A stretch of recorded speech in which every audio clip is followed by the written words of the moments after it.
এর মধ্যে কিছু আমি তোমাদেরকে দুনিয়ার মধ্যে পাঠাইলাম, পাঠাইবার পরে আমি জানি তোমরা অনেক অন্যায় পথে যাবে, অনেক কাজ করবে, যে কাজগুলোর মধ্যে তোমাদের গুনাহ হয়ে যাবে। বান্দা, তোমরা গুনাহ করবে তাও আমি ভালো মতো জানি, তোমরা পাপ করবে তাও আমি ভালো মতো জানি।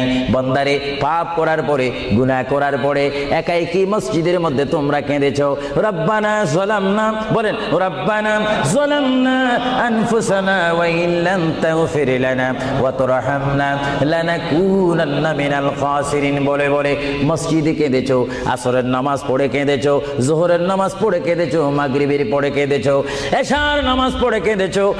বান্দা, নামাজের মুসল্লা যখন বসে যাও, আমি আল্লাহকে তোমরা বারবার বলো, আল্লাহ গো আমার গুনাহ মাফ করে দাও। তারপরও আমি তোমাদের গুনাহ মাফ করে নেই। তারপরও তোমরা নিশি রাত্রে, মানুষ যখন ঘুমে যায়, তোমার বিবি যখন ঘুম যায়, তোমার ছেলে যখন ঘুম যায়, তুমি নিশি রাত্রে ঠান্ডা পানি দিয়ে ওযু বানিয়ে